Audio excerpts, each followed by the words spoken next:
Well, good morning, everyone, and welcome back. We have today Secretary of Commerce, Kelly Schultz, candidate for governor.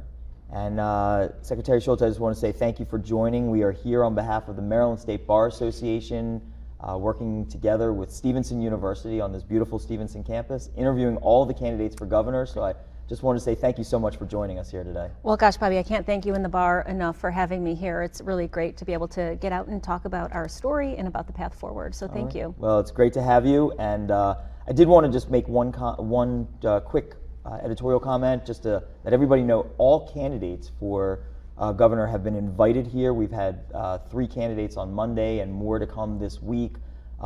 One has unfortunately canceled. Your opponent has unfortunately, in the Republican primary, has unfortunately canceled, but we remain open to anybody that wants to come and share their story and their vision with the state of Maryland. Perfect. So let's get started here. So yeah. Just as a first opening question, for those who may not know you, just on a personal level, who is Kelly Schultz, and how did you come to be sitting here as a candidate for governor of the great state of Maryland? Well, that's a very interesting question. First of all, I mean, kudos to you, Bobby. It's great to see you again. The work that you had done in the legislative branch was second to none. So I want to thank you for your partnership, your bipartisan approach to being able to solve very difficult problems. And in that respect, that's kind of where I come from. I grew up just north of Detroit in Warren, Michigan. With my family there, and had aspired as a young girl to be the first person from my family to graduate from college. So I did after high school. And in Warren, Michigan, you have a couple of choices. You can, go to work for one of the big 3. And for those that don't know, it's Chrysler, GM, and Ford in Warren, or you can go to college. And so I went to college, and I was there for 2 years until I became pregnant with my first son. I got married, dropped out of school, raised my first son, and 3 years later I had my second son. And very shortly after that, my husband and I, we moved to Rochester, New York, where he was employed, and spent really the next 15 years of my life helping to be able to support my family in any way that I could, and raising my kids and doing a lot of things that they needed in their lives to be able to further their opportunities. But I'm going to be honest, it wasn't easy. Being a 19-year-old, 20-year-old young mom, new wife, with very limited means while we were still, on the college campus. I waited a lot of tables. I bartended. I did anything that I could in order to be able to contribute, and it was tough. And it took a lot of hard work, but it was about the mission, right? It was about the opportunity that we knew was going to be there at the end of the day. So after living in Rochester for about 12 years, moved down to Frederick, Maryland, where my husband at the time had a new job opportunity here in this great state. And I decided, you know what, maybe it's time for me to go back to school to be able to realize those dreams. So I went in another Maryland independent in college, in university through MICUA, just like Stevenson. I applied to Hood College in Frederick, Maryland, my new hometown. And that also wasn't very easy. I had been out of the educational system for a long period of time. I had thought in my mind that there was probably not going to be opportunities for a mom that has 2 kids that are now, in the high school age group, and who's going to want to accept me into their program. I applied and I was accepted. And I even got somewhat of a little scholarship for that, and I was really proud, and I think my kids were really proud at that point in time. So I spent the next 2 years driving my kids to hockey practice and lacing up a lot of skates in the hockey rooms and going to lacrosse tournaments all over the country, and also studying really hard. I became a political science major at Hood College, not because I had really any interest in politics whatsoever. Ironically enough, I was supposed to go to law school. That was my plan. So I said, all right, so I'm going to go to get my political science degree because that'll be a great next step to go to law school. I got sidetracked because I quickly realized that once I graduated, my kids were also getting ready to graduate and they were going to be going to college, so law school never happened. But while I was at Hood, I had a wonderful opportunity to get to know the community. And when you're at school, you realize you can get internship credits. And I said, well, take good advantage of this. I don't know anybody in my new hometown. So I called up some organizations, the Republican women's groups in the area. I found them on the internet, which was already there in 2004, contrary to popular belief. It was a long time ago. But I found them on the internet and I said, hey, is there any way that you can direct me to some internship opportunities? And they said that there was a mayoral race happening in Frederick City. So I volunteered for that, and it was a great experience. And I really kind of then got hooked on the political process, met some wonderful people like then Senator David Brinkley, who took me under his wing, and I began working for him as a legislative aide. But I did, in fact, at 36 years old, graduate from Hood College and was still the first person in my family to be able to graduate. The best thing about that, I would say, is that my boys got to see me walk across the stage in a cap and gown and to be able to set the stage for their future advancement as well.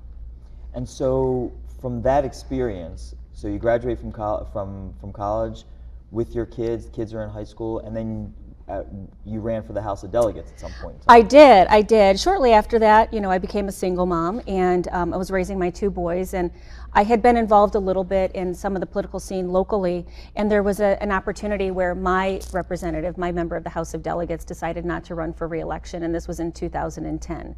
And somebody said, Kelly, why don't you consider it? And I said, well, I don't know. I mean, again, I'm not the person that was going to be able to go into politics, and that wasn't my path. I was working at a defense contracting firm at the time. And so I asked my kids, I said, hey guys, what do you think of your mom running for this position? Do you think it's crazy? Do you think it's something that, as a family we should talk about and do? And my younger son said to me, he said, Mom, if you're not gonna run, then who is gonna run? And do you think that those people could do a better job than you could? And 2 days later, I went down to Annapolis and I put my name on a piece of paper and I became a candidate. At that point in time, I had 2 months to win an election. Back then, the primary was in September. Yep. It was right after the 4th of July that I became a candidate. So I had 2 months, no signs, no money, no structure, but I worked hard. And so that was the theme of where I had come from when I grew up. To be able to work hard, get the job done, and know what your mission is at the end of the day. So I knocked on thousands of doors on nights and on weekends, and I ended up winning that election in 2010 by 7 votes. And landslide. It was a landslide. I won the general election by a little bit more in Frederick, but that primary was a tough primary, and it taught me to listen to your constituents, to understand what their concerns are, and to promise them that you're going to bring their voice to Annapolis. All right, so we're going to move on to some issues, but you served 1 term in the House? I served 1 term, I was elected twice, and then in 2014, the governor talked to me about taking on a position within the administration. I had to resign my position in the House of Delegates, and the governor said, what would you want to do if you wanted to do anything? And I said, the only thing that I would do would be to be the Secretary of the Department of Labor, Licensing, and Regulation. And he said, Kelly, why in the hell do you want that job? That's the worst job in the state. And I said, because it needs change. We need to change the culture. We need to be able to make sure that we're there to support the business community in which we're supposed to be serving.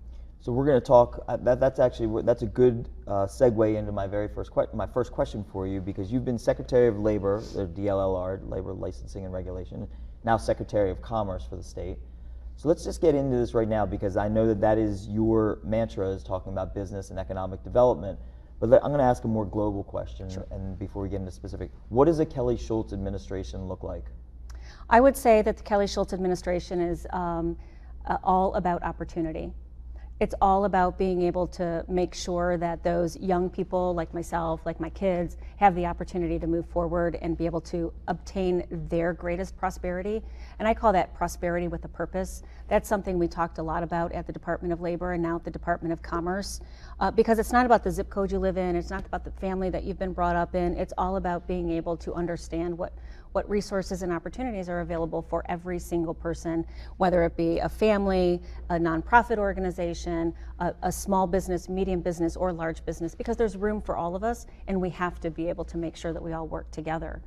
And sometimes, we're good with that, and sometimes there's very difficult decisions that we have to make in order to be able to make sure that those opportunities exist for every single person in the state. So if you were to look back on your last 8 years working for the Hogan administration, this is a 2-part question.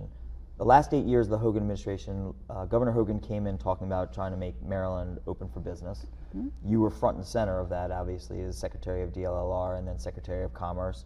And then I guess part B is, because you're running for governor on your own at this point, what are the accomplishments that you think are that people should take note of over the last 8 years in terms of business development, and what are the things specifically that you want to do as you move forward?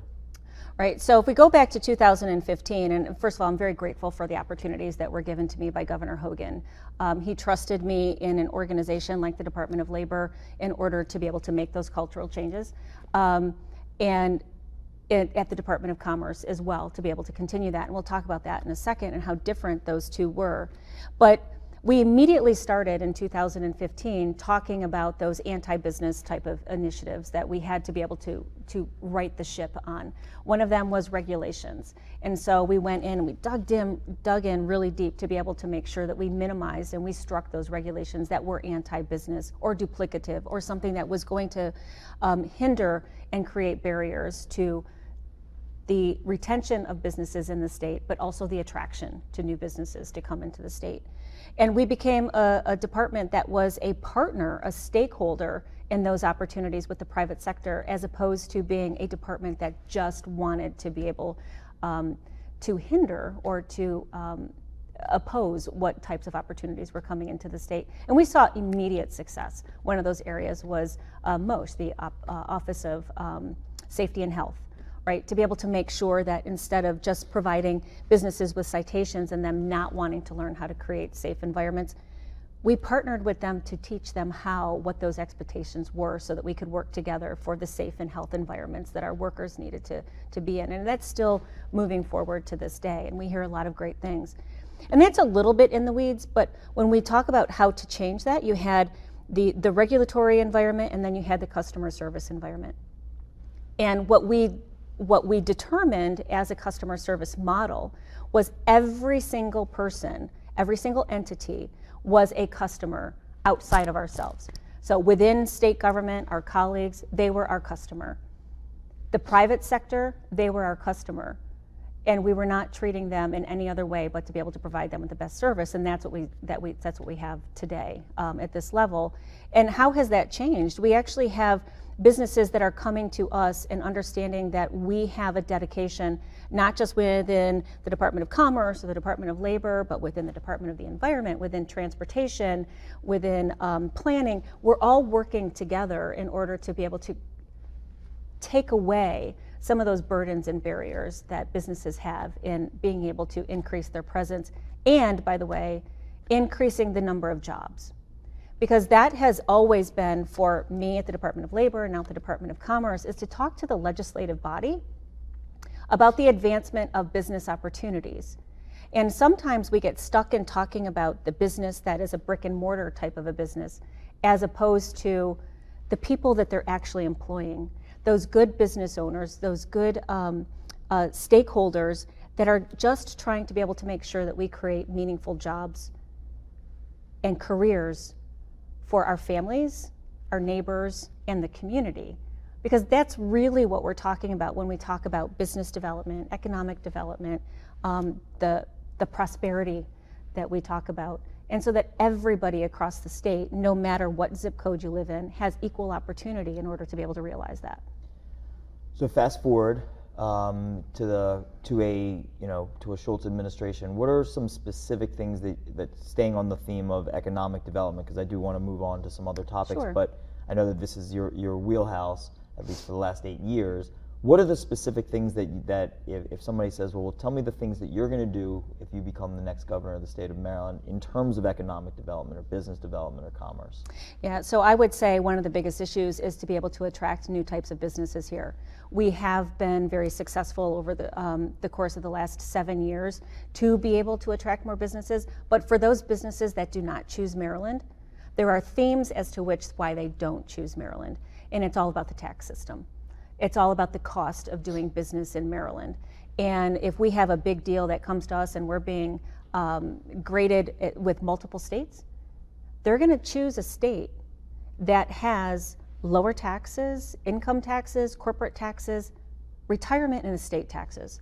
So if I can just focus on the retirement and the estate tax real quick, because I think as far as economic development, being able to retain the knowledge that we have of our older members of our society, that those people that have created the communities in which we're profiting from right now, they're not just the multimillionaires that are out there that are leaving the state after retirement.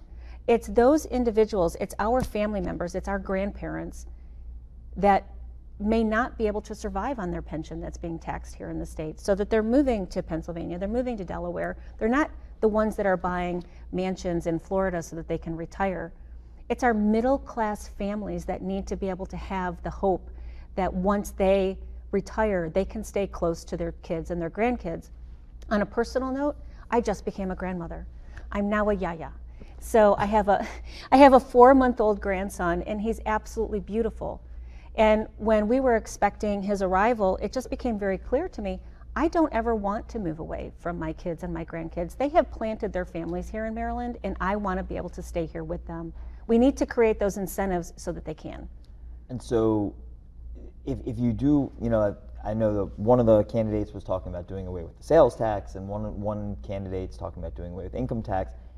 And states around us have different taxation systems, obviously, and Delaware has no sales tax, if I recall correctly. It's been a while, but what are the budget implications of something like that? Like if you do away with like the estate tax, I know Senator Peters, I think, was always very high on that, Senator Doug Peters, who just left the General Assembly. But what are like the budget implications, and how do you make all of that meet? Because we're going to talk about education. Obviously, Sure. There's a blueprint that's been passed by the General Assembly, different transportation projects and so forth. So if you focus in on the estate tax or some of the corporate taxes, like what are the pushes and pulls of that?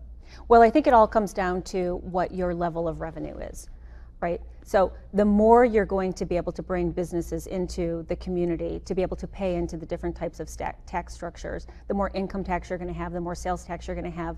It is going to be able to come out in the end that if you rid yourself of the estate tax, if you rid yourself or decrease the retirement tax that we have, you're still able to attract more revenue into the state. And I would offer the fact that we can do that, and that there are not going to be budgetary constraints, because you're going to have a higher economic development impact on the communities in which you serve, which is going to be able to create different types of taxation opportunities.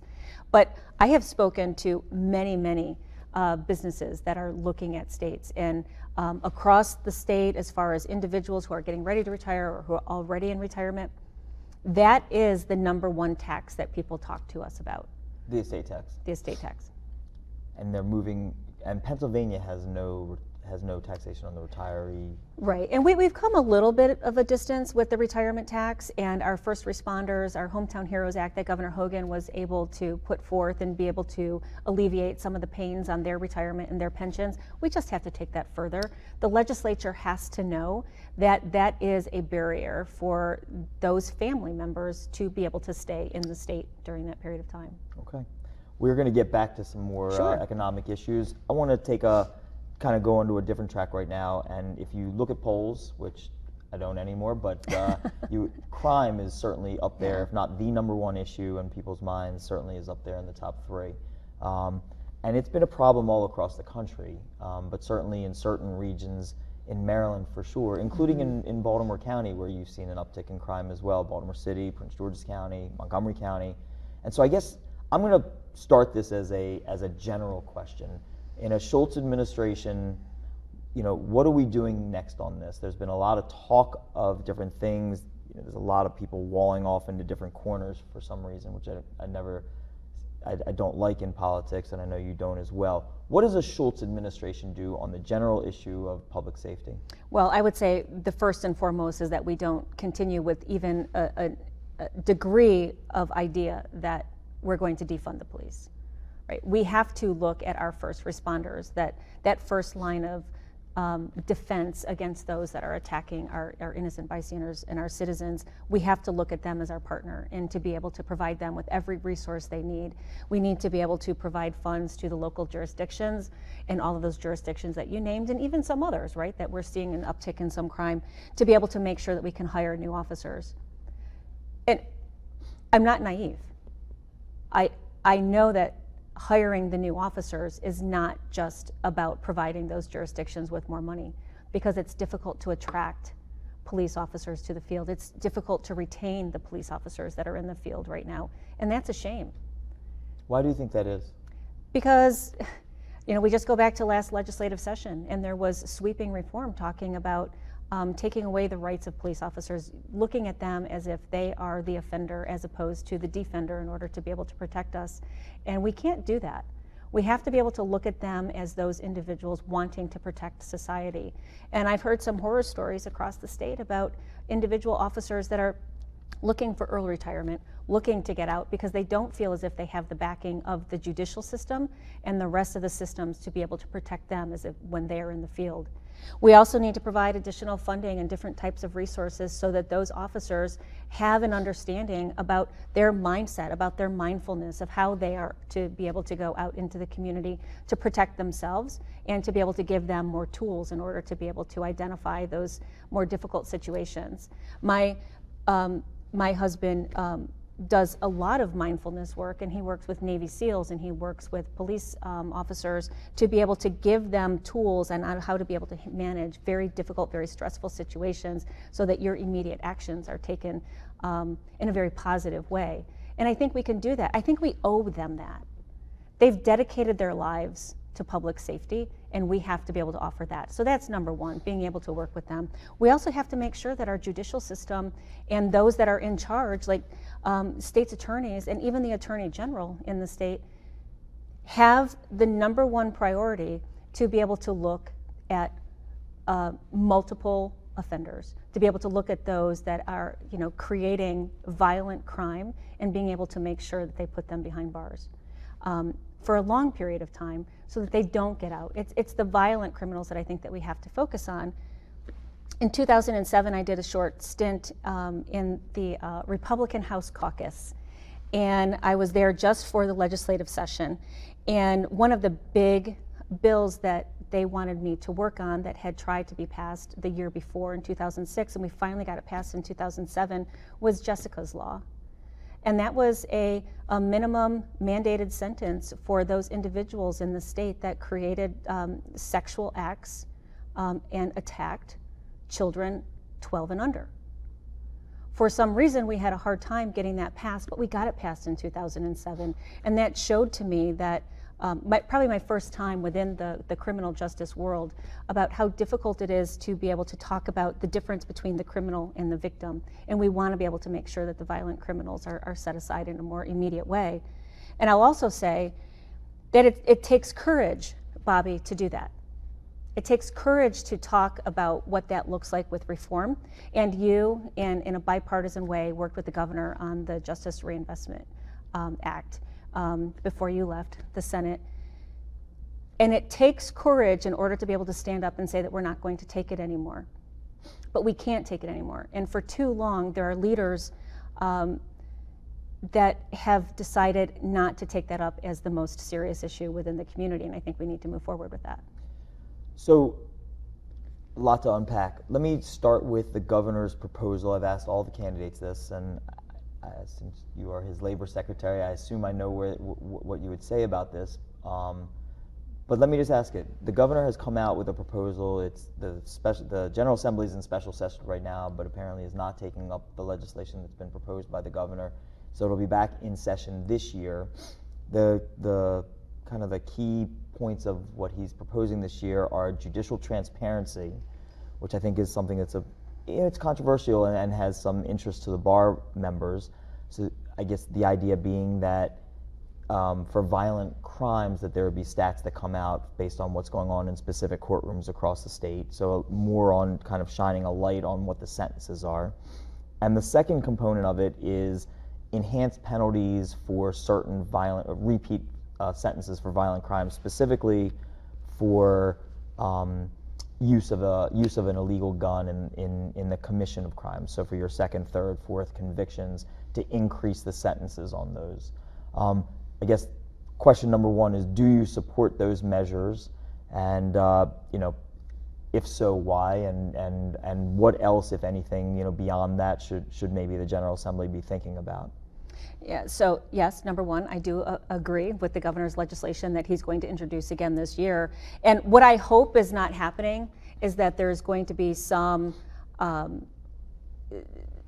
understanding that it's going to be an us versus them, a Democrat versus a Republican type of action with this piece of legislation, because I don't think any Marylanders outside of the General Assembly, I don't think any Marylanders feel that a repeat violent offender should not have a stricter sentence in the state of Maryland, that they should have every piece of judicial action taken towards them so that they cannot continue to repeat. And we're talking about the violent offenders. And I would completely 100% support that. But if it does become a partisan issue, I can guarantee you that there's no members of my opponents on the other side of the aisle, no Democrat opponent of mine that is going to do the harsh work that needs to be done in order to be able to carry out some of those actions that we need to in the state to keep our citizens safe. There's no reason why we have repeat offenders on the street. So you have people like in Baltimore City where children are afraid to walk to school. And mothers aren't taking their children out in strollers walking the neighborhood and going to the park because they know those repeat offenders are there. They know who they are, and we need to be able to take action on that. Otherwise, we're not going to be able to increase the amount of activity, the prosperity, those opportunities that we need for the citizens in those areas.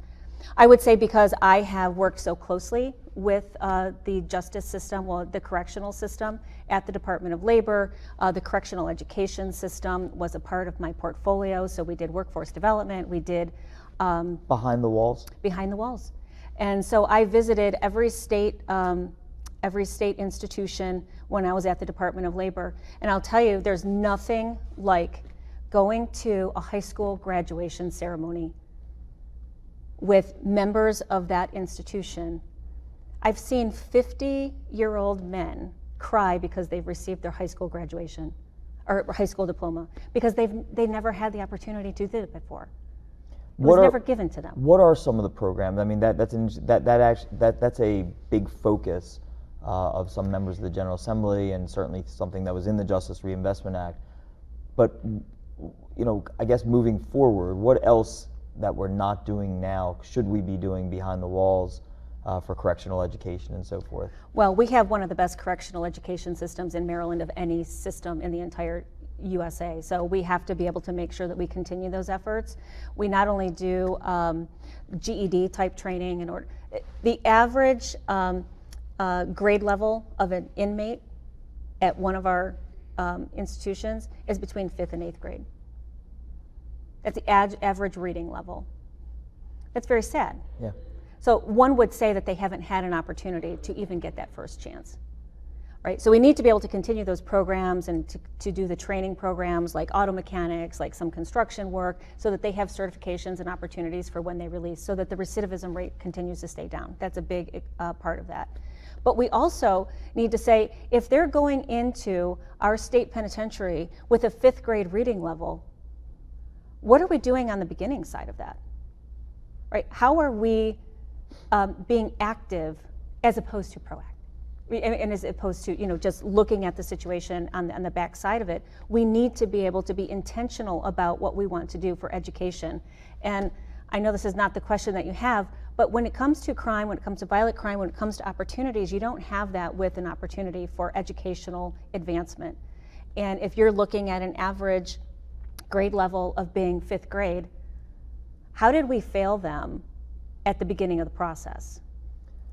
Okay. It's about creating a culture. So let's move into that topic then, education. I mean, obviously, the General Assembly has passed Thornton before the blueprint, and now the blueprint for education. And I think there was another one before that I may have been, if I recall correctly, when Cass Taylor was Speaker of the House. That was before my time. So now I'm the old guy in the room. So I guess, what are your thoughts about the blueprint? And what are your thoughts, I guess, in some specificity about what we should be doing? Because people hear the Blueprint for Education Excellence, and that's just a name like Build Back Better. Like the details of these of the package is what's really important. what does the Schultz administration do on the issue of K through 12 education, or early education for that matter? Well, what we're going to continue to do, just like we have for the last 7 years, we're going to continue to provide year-over-year funding, maximum funding to the educational system, just like we have, right? I mean, so Maryland is one of the highest per pupil dollar amounts in the entire nation. What I would say to that, and what I have claimed about some of the statistics with educational outcome when it comes to violent crime and in the community overall, if it were about finances, if it were about the amount of money that's going into the system, the issue would have been solved years ago. Because these school districts that we're talking about, let's just say Baltimore City, they get more money than any other jurisdiction in the entire state, by a lot. In 2015, when I was walking through the streets, the governor had asked his cabinet to go meet with faith leaders after the riots that were happening in Baltimore City. I went to dozens of community meetings, met with faith-based leaders, met with educational experts, met with moms and grandmas and grandpas in these neighborhoods in West Baltimore and East Baltimore and everywhere around. When I walked in there as a state official, they looked at me because they didn't trust me. They said, listen, don't be coming in here and offering us money to solve this problem. Money is not going to solve a problem. You're not going to give me a $5 million check and tell me that our situation, our issues in our community is fixed. It's not a financial issue. It's a cultural and it's a leadership issue. Being able to make sure that we have the right leadership that's there in order to be able to be accountable for everything that happens within that community. And the schools are a part of that community, and we have to hold them accountable. So what does that mean, though, in terms of legislation or in terms of specificity? Like, I remember my very first piece of legislation I put in ended up, I didn't know what a fiscal note was, but it was a class size reduction bill, and then I got what I didn't realize existed was a fiscal note, and it had a $3 billion fiscal tag attached to it, and down it went. So can't do that. So I guess the question is, what do we do specifically on the education front to make sure that all these kids are getting what they need? Educational choice. Right? We need to be able to make sure that a parent is not forced to put their child in a failing school. And your choice of schools should not depend on your zip code in which you live or the neighborhood that you associate yourself with and your family has grown up in. We need to be able to provide choice so parents can put their children in a responsible and an accountable school that has the ability to teach those children. So we need to give the parents the choice. We need to be able to. Let me push back a little bit on that and just add, because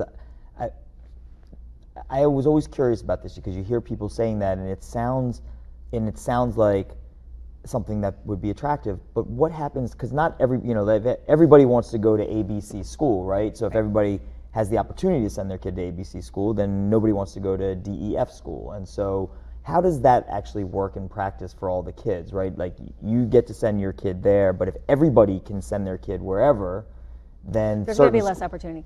Well, I mean, and then it's all about funding, right? I mean, so how the school system works, we don't have to dig into the weeds of it, but how a school system works is they get paid per student that comes to their school, right? So they're paid by the individual that's enrolled. The creation of charter schools is really important just because of that reason, to be able to offer more successful, maybe public-private schools that are in an area like P-TECH. The P-TECH schools are wonderful examples of what we can do, and we've had some success. There are urban areas around this country that have had tremendous success when it comes to charters. Washington, D.C. has a wonderful charter school system. But just like anything else, when you create competition, they're now competing for the competition of the students that are coming to their schools and how they're going to attract that. And is it going to take some additional policy? Is it going to be a tough solution? It's going to be a tough solution, but all good solutions are tough trying to get there because we have to all work together. And it's not about the revenues, it's not about financing, it's about the opportunity. So a school choice, school voucher program? School voucher program, independent P-TECH schools where that goes into the voucher system. If you want to go into a school that's specifically looking at high technology, cybersecurity, there's the trades, there's manufacturing, whatever those opportunities are, you can be able to do that. Another thing is to be able to make sure that the schools re-identify themselves, and we've worked on this a lot at the Department of Labor too, where They are educating the students, but there's also an understanding of what happens after graduation. So we have a youth apprenticeship program that's thriving now because 7 years ago we started a youth apprenticeship program in 2 pilot school districts, and now it's statewide. And that offers juniors and seniors in those schools an opportunity to apprentice with any type of business that's able to pay them, so they're earning while they're learning, and then the school modifies their curriculum in order to be able to satisfy the needs of that industry, of what types of skills they need in order to be able to work. Did you think that the blueprint went too far, too expensive, Or did you support it? I think the blueprint is too expensive. When I was at the Department of Labor, I believe a big part of educational opportunity has to do with career advancement, with understanding what you're going to do after graduation. And for all of the months and all of the hearings and the 2 years of witnesses and testimony, they called the Department of Labor in once to be able to provide testimony on what we could do in order to be able to advance the career opportunities for students. And I tend to believe that that's a big part of our educational system that we need to be able to move forward more closely with. Was that not a big enough part of the blueprint? I could not recite for you chapter and verse what's in there. You know, I think like every work group, you get a lot of information, but it tends to be information that comes from a work group within, as opposed to getting a lot of subject matter expertise and talking about what can be. So we find that similar with any legislative piece of policy. Sometimes we don't talk to the people and the communities that are actually being impacted. We look from within, and asking about what my administration looks like, it's not about what Kelly Schultz's programs are, what the vision is. It's about, just like when I was a delegate in 2011, it's about bringing those visions in. So being able to have our stakeholders, every single one of them, be a part of the solution. And it's not going to be easy, but it has to be done. All right, we've covered a lot of ground. I have a lot more to go. Okay. And I keep getting little signs that say how much time we have left. It seems the hour is flying. I want to start, I want to ask you about a controversial topic that's coming this year, and just get your thoughts on it. As I've interviewed folks, I'm they've preparing kind of been myself. all I'm over the board for here. it. So Okay. the General Assembly is looking to, over the years, there's been medical cannabis has been passed in the state, and we have a somewhat thriving industry now, helping cancer patients and AIDS patients, so forth. On a bipartisan basis, small amounts of marijuana was decriminalized so that people aren't going to jail for what seems like a very small crime, and so it's a civil offense. Now the General Assembly is taking a look at kind of Colorado-style legalization of recreational use of marijuana. Thoughts on that? What do you think?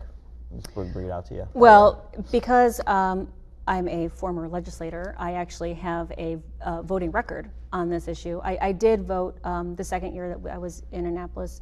I did vote in favor of the medical marijuana bill. And big credit to a lot of people that worked very diligently on the second version of that widespread bill to be able to take away some of my concerns that I had with that. I'm not naive, right? I know that something is going to happen probably this legislative session in January that deals with that. Personally, I'm not in favor of recreational use, but it will happen. And I want to be able to make sure that we work closely with those opponents and proponents in order to be able to come up with a solution. But at the end of the day, as governor, if there's a piece of legislation that gets passed by the legislature, you have to uphold that in the executive branch. And that's where we will be. I asked a couple of the other candidates. The word on the street is that they will be putting it on the ballot for referendum, putting it in Maryland's Constitution, which I always found strange with gambling too, because that's in our Constitution too, along with free speech. So I was wondering, like, what do you think about that idea, about putting it on the ballot by referendum, but the second part of that is, in Maryland, referendum goes into our Constitution. Do you think that that's a good idea or not such a good idea? I don't think putting something like smoking pot is good for a constitutional right. But I do think that whatever path that they take, I would like to be able to make sure, because there's many of the proponents that are talking about the revenues that are coming from the recreational use. I would prefer not to talk about smoking pot as a revenue generating source. Right, that's not the biggest part of the argument for me. But if we are going to use it as a revenue generating source, then I would prefer personally for it not to be used for our educational trust fund. I think that there's people in this state and around the country and around the world, especially in those states like Colorado, that have seen some detrimental activities within drug use in particular, to be able to go into certain types of treatment facilities, because I think that that is our next step. We have funding in for gambling when the gambling bill was passed, to be able to go into gambling aholics, right? Those that have a problem with gambling, to be able to treat them. I think a similar type of proposal needs to be done with the recreational marijuana, that if it does pass, either within the legislative session or as referendum, which I would not approve of it being going to referendum, but that's not my choice.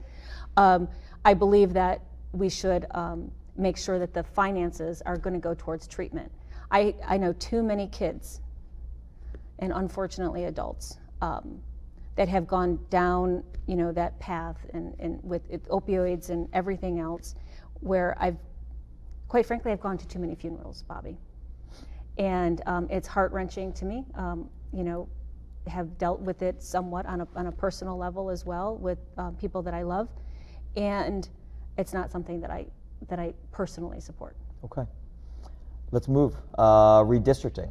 Right now, the General Assembly is back in session talking about the congressional maps, and in a few weeks are going to be talking about their own maps. Let me ask the question like this, because there's a push-pull on this, and it was some interesting answers.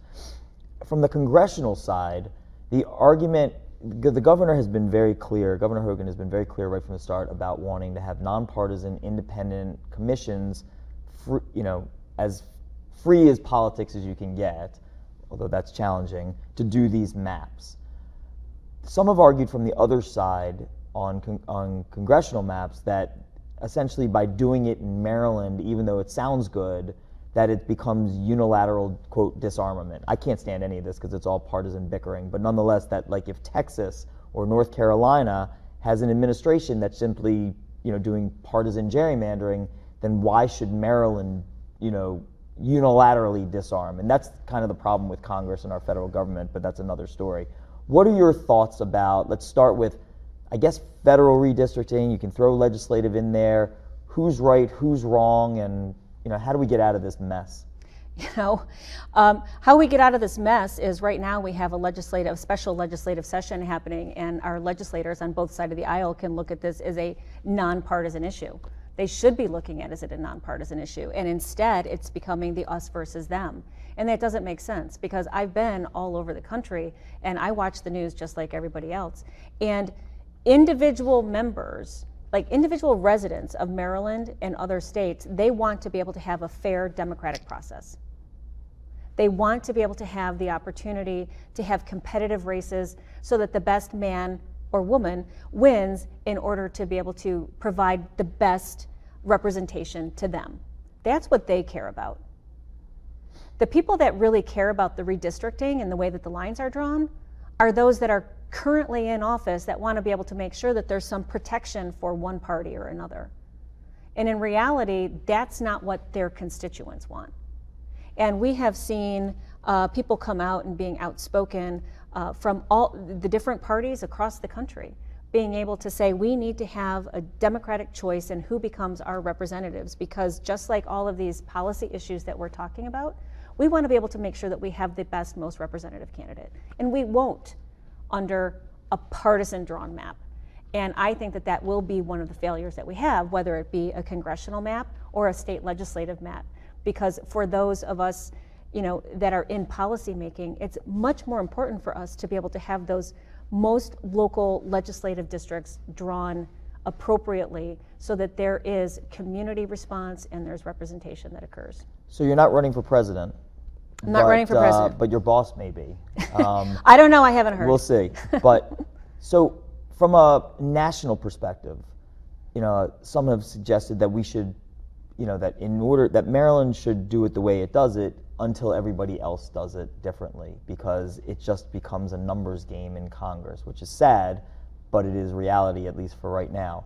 Would you, I mean, do you agree with that perspective, or do you think Maryland should be doing, you think Maryland should kind of like be the beacon of light and you know what I'm saying? Like Bobby, it's about leadership.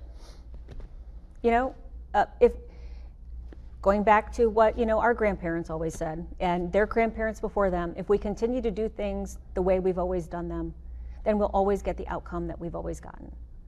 And just like with the rest of my priorities, I would say that somebody has to put themselves out there. Somebody has to have the strength. Somebody has to have the courage in order to be able to say, you know what, that's not working, so let's do something a little bit different.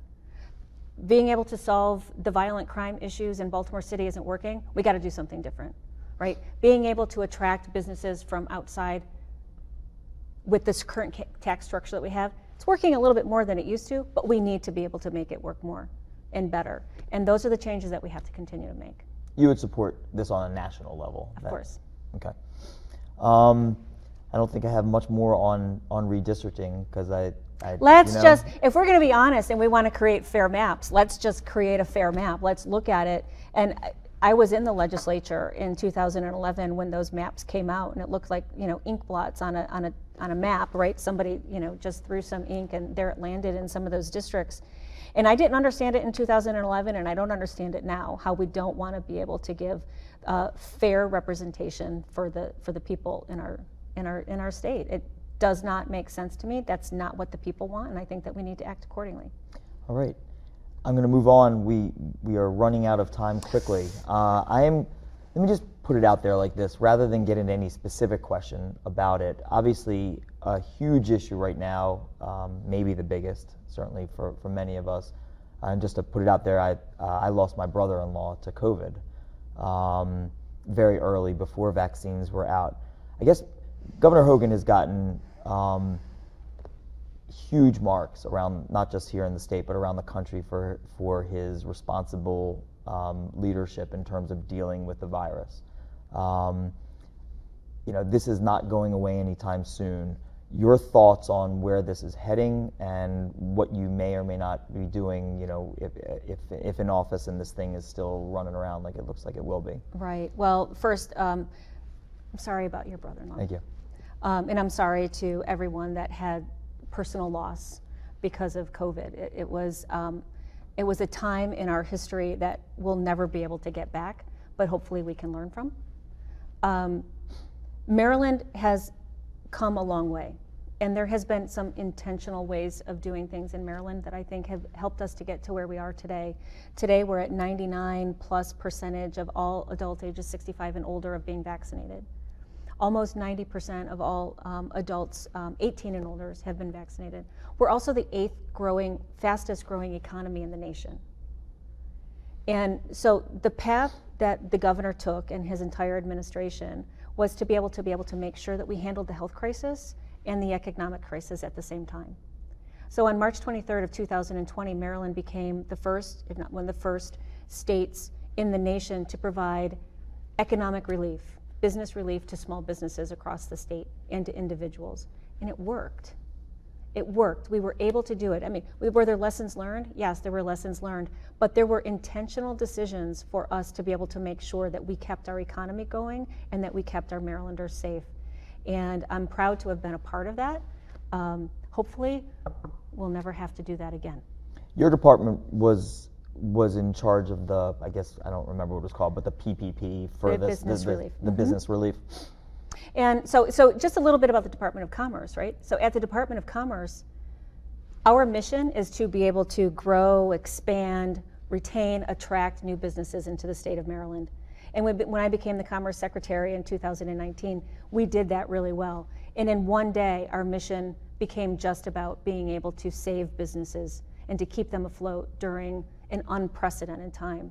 And we did it 24 hours, 7 days a week for almost 2 years, being able to provide resources and sometimes just friendship to those businesses that were struggling so hard across the state.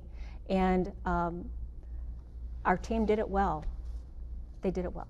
So we have about 10 minutes left, a little bit less. Oh my gosh, how did we get this far? far? I'm going to ask a couple of rapid round questions here. to see if we can get some specific answers. I've been more successful at other times with others, but we'll see how we do. Okay. The governor put in an executive order back in 2016, 2017, based on a bill by Senator Kramer, Ben Kramer from Montgomery County, and I think this was in Commerce's wheelhouse, having to do with what is known as the BDS movement. It's a boycott of the state of Israel, and companies like Ben & Jerry's being involved in such activities. The governor, with many on a bipartisan basis, put in an executive order on his own when the legislation failed to say that companies that are involved in that type of activity may not do business with the state of Maryland. Do you agree with that, and will you commit to keeping that in place if elected governor of the state of Maryland? Yes and yes. Okay. Next one. Judicial elections, which I think was probably an issue when you were there in the House of Delegates, and continues in Maryland, and this is something of importance to the bar. Another perennial policy discussion. It is a policy discussion. It never goes away, but it's an interesting one. Yeah. There have been, over the years, different manifestations of it. District Court is appointed, Court of Special Appeals and Court of Appeals, I think they changed the name of those last year, but are appointed. Circuit Court has kind of this appointment followed by an election. Mm-hmm. Do you think, and just to be perfectly fair, it was a bill that I was involved in as chair of JPR. Do you think that Maryland should have elections of its judges? I think the system that we have right now is a very an appropriate process for what we have today. I believe that the Judicial Nominating Committee, it's made up of some of the most accomplished and well-versed subject matter experts in the state to be able to screen these judicial candidates in order to be able to make sure. I hesitate in making those very political. I think that the judicial system should be separate from a very political campaigning opportunity to be able to make sure that we have some of the best judges on the seats in order to be able to maintain or to create an even better judicial system. So elections of judges or no elections of judges? No election of judges. Okay. And I guess, there was a bill that was passed, and I would love to get into juvenile justice because it's an issue I think that's incredibly important. We don't have a ton of time. Last year, or 2 years ago, a bill was passed that says that against juvenile lifers, so essentially that juveniles could not be given life. And so I guess the question is, it was not a constitutional issue, although the Supreme Court did. Should juveniles who commit the most heinous acts, first-degree murder, first-degree rape, be permitted to get life, or life without the possibility of parole? Tricky question. It is a very tricky question, and I would hate to say, on a broad, general basis of what that means, but I think that we continue to allow our judges and the system to be able to make those decisions based on the case and what has happened for them as far as their evidence is concerned. Okay. I'll take that as a... I think we have to provide that opportunity for them, because if we are saying what we said at the last, that we have the judicial system is made up of those that are appointed based on an extensive interviewing process to be able to make sure that we have the best and the brightest within our system, then we have to utilize them as someone to be able to come to us to tell us what those recommendations should be. We do have a couple minutes. Any further thoughts on juvenile justice? It's such an incredibly important issue. It is an incredibly important issue, and I think it goes back to what we were talking about before, Bobby, when we talk about the opportunities. We have to be able to make sure that the juveniles don't get to that situation in the beginning. And of course, you're not going to catch everyone. People are going to drop through the cracks. But for us to be able to look at systems and communities and families and resources in our society and our policies and all the resources that we have, that we need to be able to create that culture of opportunity and excellence in each one of our communities. The one agency that we would like to say that we don't need to increase the size of is our DJS, right, our Department of Juvenile Services, we want to be able to make sure that our kids have every opportunity. And that comes from being able to walk the streets and not living in neighborhoods that are infested with violent crime, being able to make sure that they're not on the internet and getting bullied by people, to be able to make sure that they have those opportunities so that they're not being, I like to use the word, infected by some of the outside resources that are coming into their world. And we as policymakers have a way in order to be able to provide them with that safety net. Okay. We have a couple of minutes left. We have almost run out of time. I'm going to give you the last word on this. We've gone through a lot, so much more to talk about. Let me just add, I did want to ask, a number of members of the bar have sent in questions, which I'm not going to be able to get to today, Sure. but I assume it would be okay. We send these to Absolutely. you, and we can get them back, so we can get them back to the various sections of the bar that have... I'll put it in my homework pile. All right, good. You know, we have just a few minutes left. Just for the last word by Kelly Schultz, you know, this is going to get sent out to 30,000 members of the bar across the Sure. state. And, you know, why should, as we sit here today in December, long way to go on the campaign, but why should people be attracted to a Kelly Schultz campaign for governor of the state of Maryland? Well, I think it comes down to the basics of people wanting to be able to make sure that there's continued dialogue, debate, and a checks and balance to the system that we have right now.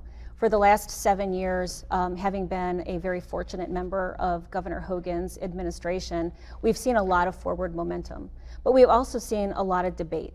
And I think that everybody that's going to be listening to this and, you know, out in the rest of the world wants to be able to have the understanding that it's not just because we can, it's because we should.